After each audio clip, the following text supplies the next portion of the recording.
Guys, alam nyo na ba yung nag-viral na video na kung saan yung isang buntis mga idol na beneficiary ng DSWD ay nakareceive ng 10,000 pesos na ayuda, pero pinabalik siya sa barangay nung nakuha na niya yung ayuda at binawasan ng 8,500 mga idol. Kawawa naman, buntis pa naman si ate. At alam nyo, 2 days po siyang nakipila para lang makuha itong benepisyo na ito. Grabe ng kurakutan mga idol sa Pilipinas, no? Yun ang mahirap na pakaganda na programa ng mga gobyerno, minsan tumutulong sa mahihirap, pero pagdating sa baba, sa lower level mga idol, munisipyo or barangay level, nandiyan na nangyayari yung mga abuso at mga magic at hokus-pokus mga idol. Kawawa naman itong si ate, no? Buntis pa naman siya. Wala na bang pag-asa ang Pilipinas mga idol? Puro ganito na labang ang gagawin.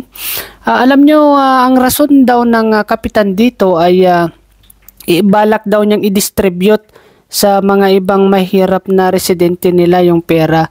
So, pero sabi naman po ng sekretary ng DSWD ay pinagbabawal po ito mga idol. Kung ano lamang po talaga yung pera na para sa recipient or beneficiary ay dapat yun yung buong makukuha niya. Bawal po siyang galawin.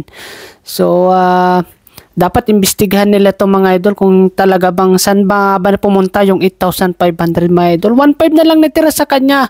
Kung ikaw buntis mga idol, walang kwenta yung 1,500 na ano mabibili mo dyan mga idol. Kawawa naman, talagang mangiyak-ngiyak po siya. So ito po yung mukha ng Pilipinas mga idol. Napakapangit, napaka-corrupt po ng ano dyan mga idol. So napakadumi. Sus Mario Josep. Sa mga ano natin, sa mga kababayan natin, yung mga may nakaka-experience na ganyan, i-report nyo po yan sa DSWD mga idol. Huwag kayong huwag kayong tumahimik.